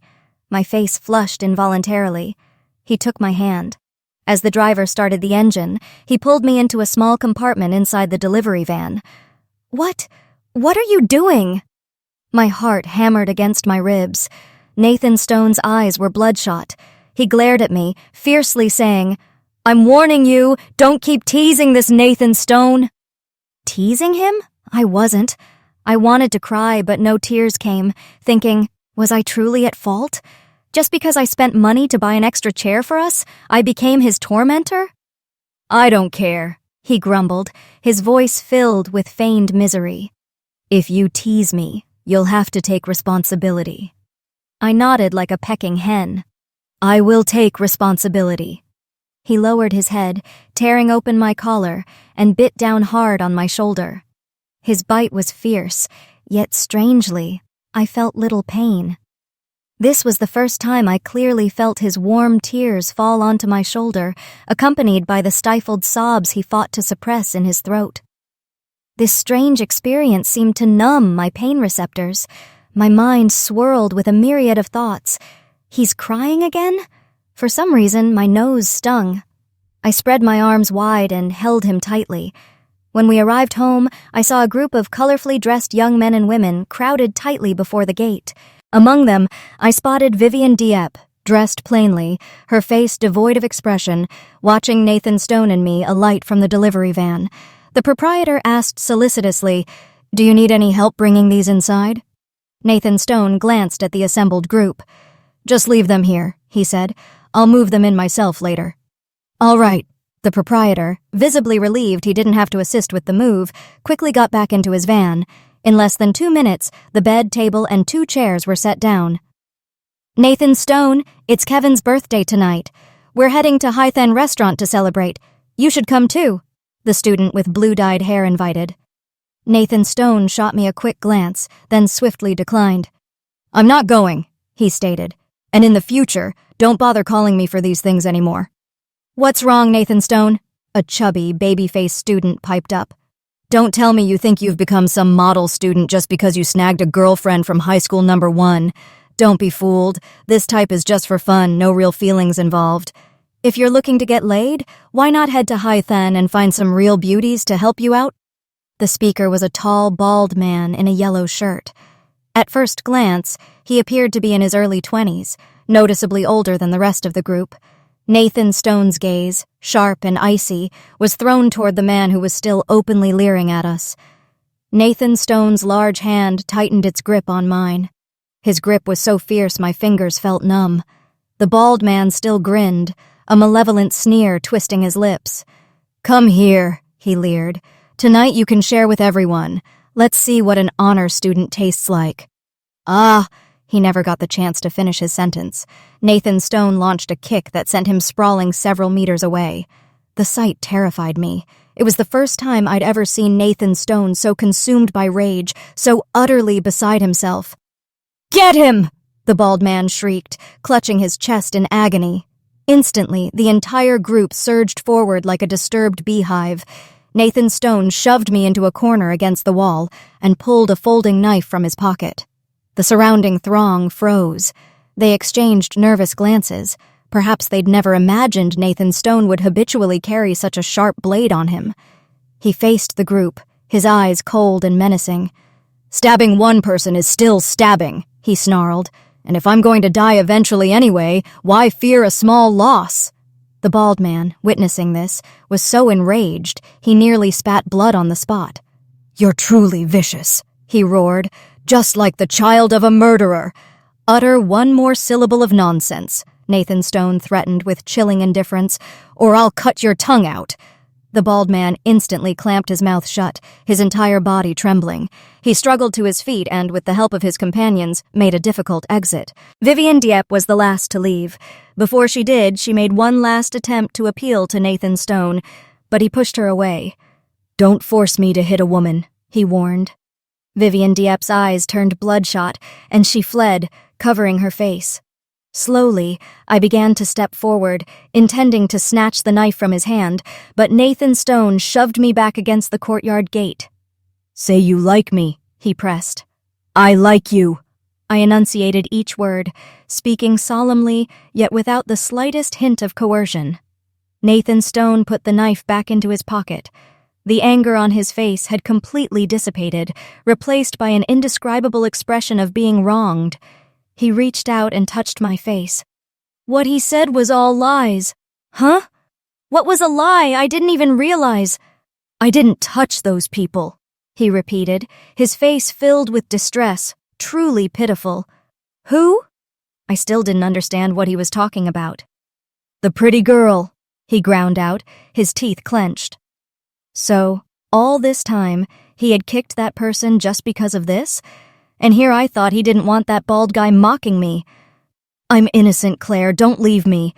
He lowered his head, burying his face in my neck, where the bite mark he'd left earlier was still visible. I couldn't bring myself to push him away, because I saw that he was truly crying again. The guy who could send people flying with a kick was, in front of me, genuinely a sniveling child. I sighed and patted his back, hoping to help him calm down. After that day's incident, no one approached Nathan Stone to invite him out for days, but I couldn't help but worry, because I realized that Nathan Stone's emotions were very easily influenced. Recently, he had heard some unsavory rumors at school, and sometimes he lost focus while reading. During our time living together, I also keenly felt the ostracization and disdain from the neighbors. Sometimes, a group of people gossiping would immediately disperse as soon as Nathan Stone appeared. Children would be dragged away by their parents if they so much as glanced at our gate a second time. I had heard words like murderer and pervert many times. Although Nathan Stone's expression remained unchanged, he must have been deeply troubled inside. His outwardly nonchalant and somewhat calm demeanor seemed to grow more hardened with each passing day. Looking at the admission notice I had printed earlier, there was half a month left until the midterm exam. This time, the midterm exam was a citywide unified test. The questions were the same for all private schools. If Nathan Stone could score 400 points on the test, he would have a chance to transfer to Haigang High School with me. I was the top student in the entrance exam that year. When the scores were announced, an admissions officer from Haigang High School came to my home. The conditions they offered were, as long as I agreed to enroll, tuition, board, and lodging would be free, and there would be an annual scholarship of 20,000 yuan. To be honest, I was so excited that I dreamed of attending Haigang High School. But my mother, Linda Lin, said that if I attended a boarding school, I would surely pick up bad habits. She insisted I go to number 1 high school. I thought, as long as I remained the top student in the city in this unified exam, I would have enough confidence to negotiate with them. Because last year, while they had a high passing rate, they lacked high-scoring candidates. Only 7 out of 985 students managed to pass the exam. They needed a student who could make a run for Tsinghua and Peking University, Thanhua, Beta, to boost their reputation. I told Nathan Stone my plan. After he heard it, he declared resolutely, "I'll go with you anywhere in the world." Honestly, when I first said that line, I didn't feel anything, but hearing it from Nathan Stone, my face flushed crimson with embarrassment. Nathan Stone was right. I really had no shame. The midterm exam results were out. Nathan Stone's total score was 423, topping the class, a drastic improvement from his 10th grade score of only 156. His progress astonished the teachers at number 2 high school. They held commendation meetings and awarded him a certificate of progress. The prize was a pen and a large English dictionary. Nathan Stone tossed the prize onto the table. "I don't need it. Just give me the money." I looked at his English test paper and smiled. "It seems your teacher wants you to improve your English score." This time he still struggled with English, only scoring 75 points on the test. "What about you?" he asked. "Do you even need to ask?" In my previous life, I was the top student in the city during the citywide midterm exam. This time, there was no exception. I've called their admissions department and scheduled a school visit for Saturday afternoon. We'll discuss it with them together. "All right," Nathan Stone said, turning to walk into the kitchen. I immediately followed to help him. Nathan Stone wasn't a great cook, but at least his food was edible. Unlike me, no matter how many times I read a recipe, I'd still end up with a pot of burnt black food. This was the first time Nathan Stone had eaten my cooking, and he claimed he needed emotional compensation. Then, he lifted me onto the dining table and began to kiss me. His hands squeezed my waist, almost making it numb. Finally, I couldn't bear the pain and pushed him away. He wiped his mouth and said with mock ferocity, "Remember this. If you ever cook something inedible again, I'll squeeze your waist." His strange threats actually seemed to work. I actually obeyed. I visited the new school on Saturday. The principal personally received me and proposed to waive tuition, board, and lodging, as well as an annual scholarship of 20,000 yuan. I agreed. My only hesitation was that I wanted to be in the same class as Nathan Stone. He wanted to place me in the honors class, and with Nathan Stone's current scores, he might not keep up with the pace of an honors class. "He can keep up," I assured the principal, "and even if he can't, I'll teach him." "All right," the principal said, not hesitating for too long. Nathan Stone was merely an attached condition, after all. I was his hope for making a run for Tsinghua and Peking University. Whether Nathan Stone could keep up didn't actually matter. Go home, arrange to complete the transfer procedures, and then you can come enroll. "Yes, sir." Nathan Stone was an orphan, so he would have to go to the social welfare office to complete the transfer procedures. I wasn't of age yet, so I could only go to that couple, my foster parents, to complete the procedures. Linda Lin completely disagreed with me transferring to Haigang High School. She hadn't contacted me since she said she wanted to cut ties with me. Only my homeroom teacher and the principal of number 1 high school had spoken to me a few times. It seemed Linda Lin had told them about my relationship with Nathan Stone. She claimed I had fallen in love with the son of a murderer and that I was very likely to go down the wrong path later. She had asked the school teachers to help dissuade me. Fortunately, both my homeroom teacher and the principal trusted me. They asked me to go home and talk to her, for the family to sit down and resolve any misunderstandings. What would it take for her to finally let me be? I had lived 2 lives. I still didn't know where her hatred for me originated. From childhood until now, was there anything she asked me to do that I didn't do well? But she never seemed satisfied. as if she harbored a deep-seated prejudice against me. On the way home, we passed by a supermarket. Nathan said he wanted to go inside to buy some meat and spices. We pushed our shopping cart into the supermarket. The moment we stepped inside, we saw Vivian clinging to George, both of them standing in front of the snack aisle, picking out items. I instinctively wanted to flee, but Nathan held my hand. "Don't be afraid. We'll just buy our own things."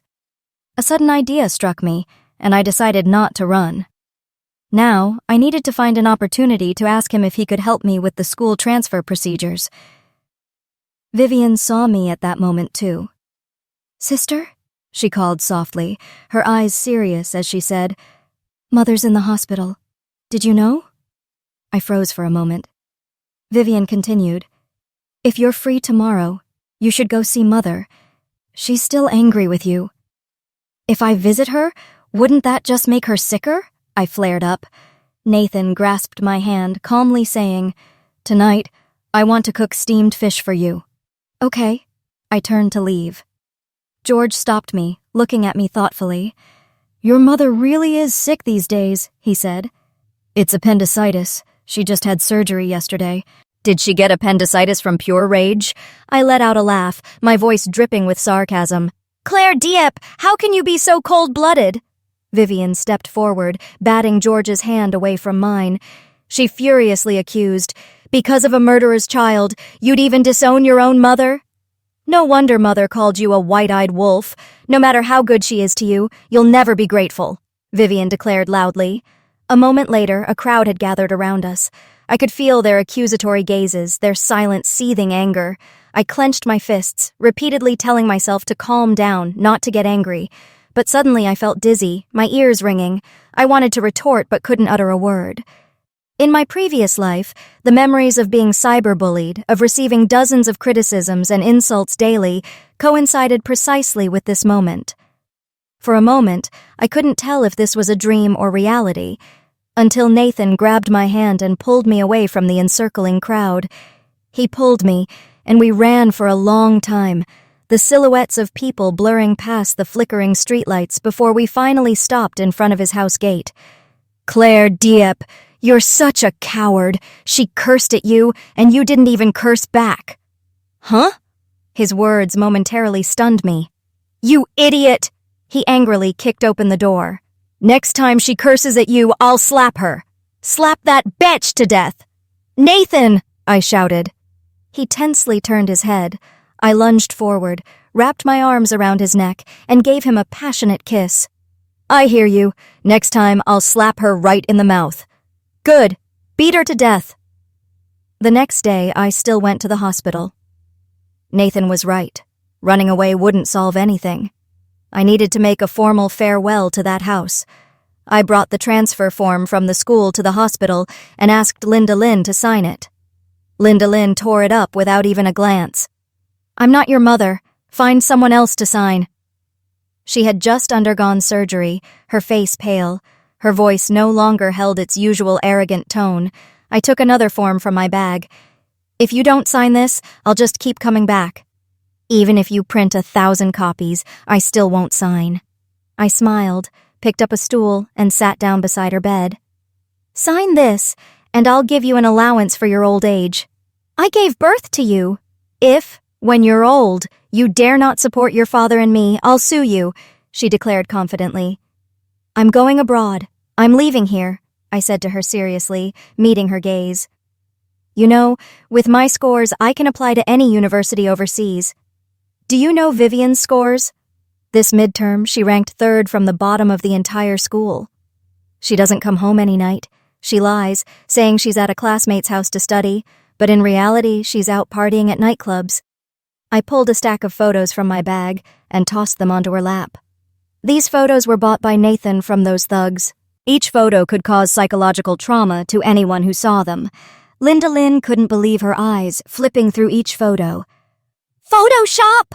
she shrieked, throwing the photo at my face. "Claire Dieppe, how could you frame your own sister like this?" At that moment, the door opened. George walked in, his gaze falling on the photos scattered across the floor. He knelt, picking them up one by one. A moment later, he stood. Unlike Linda Lynn's outburst, he appeared remarkably calm. "Claire, your homeroom teacher called me. She said you want to transfer schools." "That's right, to Hai Kwang High School," I said. He glanced at the forms in my hand. "I have tomorrow off. I'll go to the school's academic affairs office to complete the procedures." "You can't go!" Linda Lynn shrieked furiously. George ignored her, ushering me out of the hospital room. He said, "Claire, once you're at Hai Kwang, don't ever come back to this house." "Okay." After my assurance, George closed the door and went back into the hospital room. George didn't break his word. The school transfer procedures were completed quickly. At the same time, Nathan's procedures were also finalized. The following weekend, Nathan and I would head to the port to board a ship. There, a completely new world awaited us. Both Nathan and I would have a fresh start and a bright future ahead. Hai Kwang High School was stricter than other schools. Students weren't allowed to dye their hair. Nathan's blonde hair was dyed black and trimmed by a centimeter. Without bangs to obscure them, his facial features were fully revealed. He was undeniably handsome. His sharp eyebrows and eyes were exposed, making him appear much more approachable overall. The row of piercings on his left ear had also been removed. I traced the dense small holes along his earlobe, softly asking if it hurt. When they were pierced, it hurt a little. "Don't get any more. I don't like them," I said. "Yeah, I don't like them either," Nathan simply agreed. I was speechless and a little surprised. Before this, I'd thought he liked them, given how many holes he had pierced in his ear. "I just want to be with you." Nathan leaned in and kissed my cheek. "Claire Deep, before I met you, I'd never been close to anyone. My heart was always empty and afraid, so I constantly tried to find a place where there were many people. I didn't care if they were good or bad. I just wanted someone by my side." "I understand." I wrapped my arms around his neck and deepened the kiss. Somewhere deep inside, I felt that he and I were truly alike. From childhood, I had always helped my classmates and respected my teachers, a good student in the eyes of both my peers and instructors. In my life, I never dared to make a single mistake. I forced myself to be a perfect Claire Dieppe. But I never truly liked that version of myself. Many times my heart felt empty and full of panic. Even though many teachers and classmates clearly liked me, I always felt I didn't truly belong in that crowd. Except for Jason Shen. He had come to comfort me during that time, when I didn't even have a single friend by my side to talk to. Many years later, I finally understood that all my efforts stemmed from a deep desire for recognition within my heart. Linda Lynn's shadow had been etched deep into my bones and marrow, but it was Nathan Stone's own flame that helped me rekindle my life. Nathan Stone and I quickly adapted to Haigang High School. During the final exams of our second year, Nathan Stone scored a total of 568 points. With this score, he would have several options for medical colleges, but Nathan Stone felt it wasn't enough. His level of effort far exceeded this achievement. The male students in his dormitory often used the word demon to describe him. I knew he wanted to be admitted to a university in the same city as me, and Tsinghua University was my only goal. In my past life, I had taken the university entrance exam early, in my 11th grade. At that time, my scores ranked 56th in the entire province. With this rank, even if I was admitted, I would have relatively limited agency in choosing my major. Therefore, I chose a top-tier university down south. This time, I planned to strive alongside Nathan Stone until the very end of our 12th grade, to fight for the most perfect future. 33. Nathan Stone and I spent the winter vacation, which lasted until the end of the lunar year, before school resumed. Nathan Stone's house had been uninhabited for a long time, and dust had settled thickly everywhere. I started sweeping with a broom, while Nathan Stone went to the supermarket to buy supplies for the new year. When he returned, he carried many bags of groceries. He also had a pair of red couplets to hang outside the house. On New Year's Eve, Nathan Stone pasted the couplets on each door. This city didn't prohibit people from setting off fireworks, so Nathan Stone bought some to set off in the yard. In the dazzling light, we both saw the best of our lives reflected in each other's eyes. The first morning of the new year, I was awakened by the incessant ringing of the phone. It was Linda Lynn calling. On the phone, she burst into tears and said something had happened to Vivian Dieppe. Hearing this news, I dashed to Nathan Stone's side in my slippers. Nathan Stone was in the kitchen, wearing a tank top and cooking dumplings. Seeing me not warmly dressed, he rushed over to scold me. "School starts in a few days. What if you catch a cold?" The moment I saw Nathan Stone, my heart, which had been hanging in suspense, finally settled. "Call the police and have them arrested," I told Linda Lynn, who was in a state of confusion. When I hung up the phone, I tried to compose myself. In my past life, Vivian Dieppe's accident happened precisely when Nathan Stone was in his 12th grade. At that time, there were only 3 days left until the university entrance exam, and the school had already given students a break. Nathan Stone was arrested by the police before he even entered the examination hall.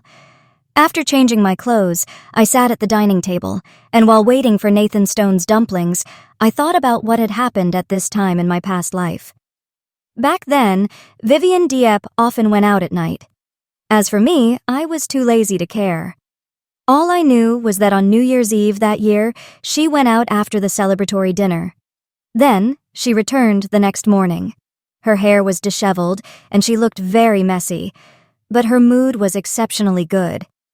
On the first day of the new year, she stayed home all day, dancing around her room with loud music blasting.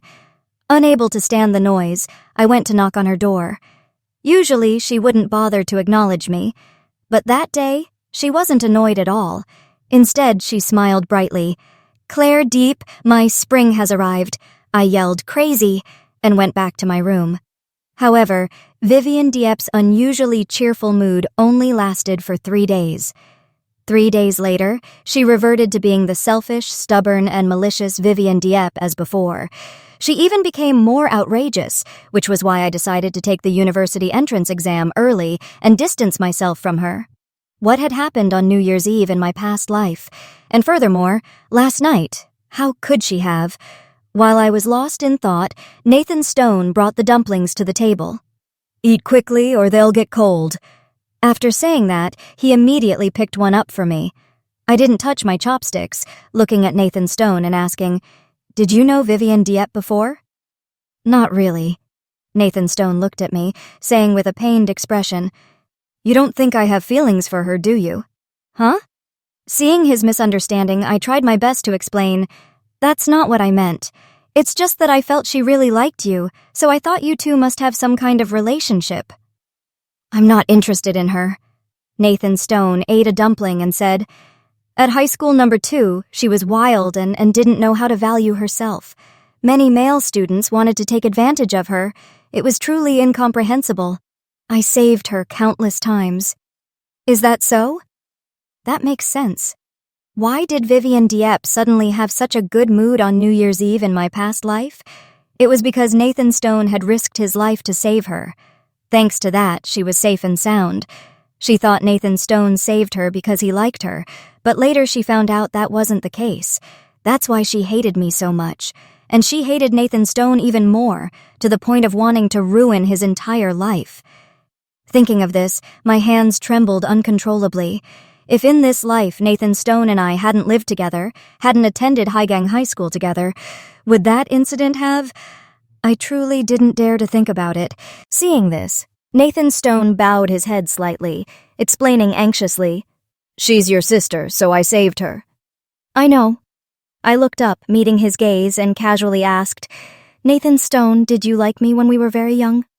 "Don't be narcissistic. It's obvious you liked me first." Nathan Stone pouted and snatched a dumpling from my bowl. All right, I liked you first." I grinned at him, seeing his foolish smile. "If you don't eat any more, I'll eat them all." Nathan Stone playfully glared at me. "Let me feed you." "You're unbelievable." Over the next 2 days, Linda Lynn called me numerous times. She wanted me to go to the hospital to see Vivian Dieppe and comfort her. I refused. It wasn't that I was cold-blooded, but if I went, it would only make things worse. Moreover, thinking of how she treated Nathan Stone made me even more uncomfortable, so I didn't want to go. School resumed on the 6th day of the new year. Nathan Stone and I planned to use these remaining days to relax, shop, and watch movies, and once school started, we would wholeheartedly focus on our studies. What I didn't expect was that while I didn't go to see Vivian Dieppe, she proactively came to find me. She wore a patient's gown underneath, with a coat over it, and was squatting in front of the gate of Nathan Stone's house.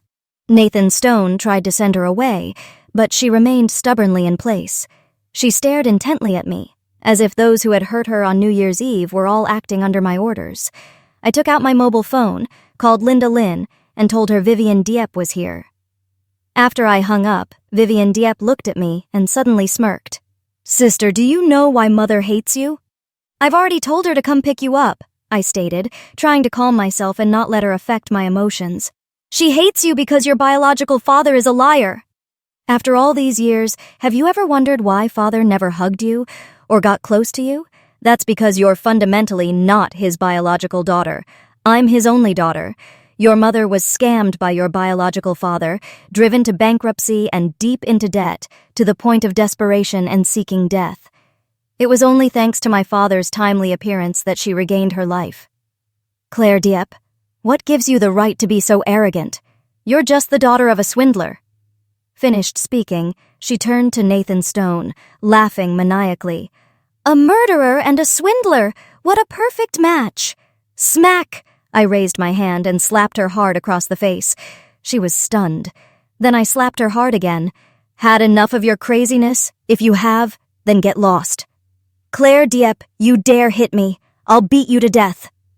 Just as she was about to lunge forward, Nathan Stone grabbed her by the collar, lifted her clean off the ground, and then powerfully threw her outside. I'll fight you. Vivian Dieppe got up, still intent on causing trouble. Just then, George Dieppe and Linda Lynn arrived. They pinned her to the ground, tying her hands and feet with ropes they had brought. I stood still, watching the scene before me with cold detachment. Linda Lynn, holding Vivian down, looked at me from a distance, her face hesitant, not daring to speak. She's sick. Have you two taken her to see a doctor yet? Once she's recovered, I will take her. For the first time, she didn't hold her head high in front of me, her voice filled with weariness. Vivian said my biological father is a swindler. Is that true? I asked again. Linda Lynn bowed her head, clasping her hands together. She didn't speak, but I already knew the answer. Can you tell me his name? His name is Connor Ha. He was sentenced to life imprisonment. Life imprisonment. The scale of his fraud must have been immense. So that's why she hated me. Because I was the daughter of a swindler, and I carried the genes of a swindler. That's why she kept saying over and over that if she left me alone, I'd become degenerate and need to be sent to a reformatory. So that's it. If I were you, I wouldn't have given birth to it. Claire, my child. Linda Lynn looked up, her eyes brimming with tears. Go back. I waved my hand. I promised to give you an allowance for the rest of your life, and I won't go back on my word. I turned around. Without my noticing, Nathan Stone had opened the courtyard gate. Once inside the house, I locked myself in my bedroom. I felt an emptiness within me, felt that this world was too insane. A woman had given birth to the daughter of a swindler, then hated her for 17 years. Wasn't that truly sickening? Why didn't she kill it? Why did she let it be born? Claire Dieppe. Nathan Stone knocked on the door. Because you're in so much pain, I have a secret I want to tell you. What secret? I opened the door, not expecting much, but I wanted to see him. Whenever I felt suffocated or irritable, seeing Nathan Stone always calmed me down. Nathan Stone curved his lips into a smile. I've liked you for a long time. What kind of secret was this? I already knew. He looked at me with bright, shining eyes. I like you because you are Claire Dieppe. I like you so much that even doing homework, memorizing vocabulary, and solving problems until 2 a.m. every day feels enjoyable. Even if you told me to die, I wouldn't hesitate. No one in this world is better than you, and no one likes you as much as I do. Your mother, your sister, your foster father, not one of them can love you even a fraction as much as I do. This is a secret I've always cherished. Now I'm entrusting it to you, which is like entrusting my entire life to you. Nathan Stone. Looking at his affectionate gaze, I was choked with emotion, unable to speak. He reached out and stroked my head. Good student, you now have the whole world. Understand? in the summer of the following year. College entrance exam results were announced. I wasn't surprised to find myself in the top 10 in the province. Haigang High School ostentatiously boasted about this, my name and photo displayed on the school's honor roll. Nathan Stone was accepted into a medical university in Beijing. After that day, Vivian Dieppe lost her mind and dropped out of second high school. From then on, neither Linda Lin nor George Dieppe sought me out again. At the end of summer, I went to Beijing with Nathan Stone and began a new life. Postscript. When Nathan Stone was in his third year of university, he suddenly received a phone call. The man on the phone said that the police had recently uncovered a serial murder case. The killer had committed crimes across various regions for 30 years. During interrogation, he confessed to committing a murder case in Jiangcheng. The victim's information perfectly matched the details of the victim in Mr. Stone's case. Nathan Stone hung up the phone and frantically ran home. He hugged me, where I was sitting at the computer, reviewing manuscripts. That day, Nathan Stone held me and cried like a child. He cried from dusk until the moon was directly overhead. After 25 years of living under everyone's scorn, he was completely liberated by the knowledge that his father might not have committed the crime. Afterwards, the case saw another breakthrough, and the 25-year-old error was corrected. The lawyer handling Mr. Stone's case asked him if he wished to request state compensation. Nathan Stone refused. He said that God had granted him the best thing in the world. My name is Nathan Stone. From the moment I was born, the stigma of being a murderer's son clung to me. I hated my father. I hated his inhumanity for committing murder. But I hated my mother even more. It was my mother who gave birth to me, despite everyone's opposition. She would say, "Your father is not wrong. Nathan Stone, you must avenge the injustices your father suffered." She continued to appeal, trying to resolve her grievances like a madwoman. I offended everyone around me. Eventually, my father was sentenced to death. The day of the execution was an ordinary day. My mother put on makeup early that morning. She said she was going to see him off one last time. The way she looked at me that day terrified me. But I didn't think much of it and went to school as usual. In the afternoon, my homeroom teacher, during math class, pulled me out and ran home with me. Many cars were parked outside the courtyard. A large crowd had gathered, bustling with activity. I saw a stretcher being carried out, covered with a white sheet. I can't clearly remember much after that. My uncle took me to live with him for a while, and during that time, every day was a blur of chaos for me. My aunt always guarded against me as if I were a thief. If my cousin accidentally spoke a little too loudly, she would fearfully pull her away. "Don't imitate him. He's cold-blooded, just like his murderer father. When his mother died, he didn't even shed a single tear." I could hear people whispering about me behind my back. I wanted to cry, but I couldn't. It felt as if my tear glands had completely ceased to function at that moment. After that, I became completely isolated from the outside world. No matter how hard I tried, I couldn't fit in. Like someone on the periphery of the world, where life seemed to have stopped. The only person who made me feel like I was still alive was Claire Dieppe. Claire Dieppe was excellent. She always ranked first in exams.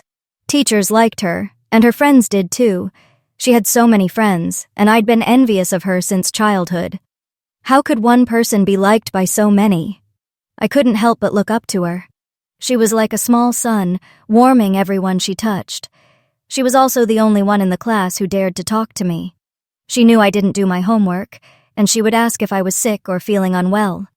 When some students in class lost their pencils, everyone suspected I had stolen them. She would stand up and say, "Nathan Stone didn't steal anything. Let's seriously look for them together." Afterwards, the pencils were found in the trash can. When I told Claire Dieppe about this, she looked at me in confusion and said she didn't remember anything. She even asked if I was mistaken. I said, I couldn't have remembered wrong, because for those who dwell in perpetual shadow, even a sliver of light seeping in means those radiant moments are etched deep into their bones. I still vividly remember a time when I was assigned to clean the classroom with her. She finished her part and came back to help me. Later, as we left the school campus together, her mother's expression turned grim when she saw me with Claire. "Stay away from that murderer's son." Her voice was so sharp it made me slightly afraid. "Mom, he's my classmate, not a murderer," Claire Dieppe innocently explained. "His father killed someone. He'll be just like him." She stepped forward, exclaiming impatiently, "That was his father who killed. He didn't—" Claire tried to argue further, but her mother slapped her. "Nonsense! How could I have given birth to such a daughter who doesn't know right from wrong?" I froze on the spot, watching their retreating figures grow smaller and smaller in the distance. My eyes ached so much I wanted to cry. It turned out my son hadn't been well cared for. Her mother didn't seem to like her very much. In that moment, my tears, long dormant, suddenly flowed again. Afterwards, Uncle Stone handled my school transfer, as his own son was also in elementary school. Aunt Stone was afraid that my presence would cause her son to be ostracized at school. After all, I had the blood of a murderer in me, and her son was related to me by blood. So I was transferred away. I would never see my son again. I wanted to cry, but my eyes remained stubbornly dry. It was only when I saw Claire Dieppe that my tears could finally fall. So, like a stalker, I secretly watched everything about Claire Dieppe. She was still brilliant as ever, topping the city in the high school entrance exam and getting into high school number 1. As for me, because I indulged in play, I only got into high school number 2. At high school number 2, I met Vivian Dieppe. Claire Dieppe and Vivian Dieppe were nothing alike. Vivian liked to fool around, and high school number 2 was a trash school with plenty of trashy students. Many students there had already fallen into questionable social circles by their first year of high school. I was afraid that if anything happened to her, Claire Dieppe would be sad. So I always secretly protected her. As a result, she ended up liking me. This made me feel very uncomfortable, because I had never thought about dating. Even with Claire Dieppe, I had never thought about being with her. I only wanted to admire her from afar. Watching her grow increasingly brilliant was the sole joy in my life. So, when she appeared in the karaoke room, I just wanted her to leave. The chaotic atmosphere here was not for her. She deserved better. She asked me to take her home, and fearing for her safety if she walked alone at night, I reluctantly agreed. As a result, she overstepped her bounds and asked me to pick her up from school the next day. How could that be? She was just my son. I could only admire her from afar. If I got too close, I would be burned. But I still went, because she had waited too long. So late at night, a girl walking alone would easily be in danger. I wanted to escort her home safely. She gave me test papers from her school, saying she would tutor me, and asked what my life goals were. How irritating to hear. What life purpose could the son of a murderer possibly have? To make her leave, I deliberately said my life's goal was to escort her home. After hearing that, she'd be so scared she'd bolt, I figured. I thought smugly. Yet, instead of running, she promised me an entire world. It turned out she wasn't just my son, she was my new world. End of chapter.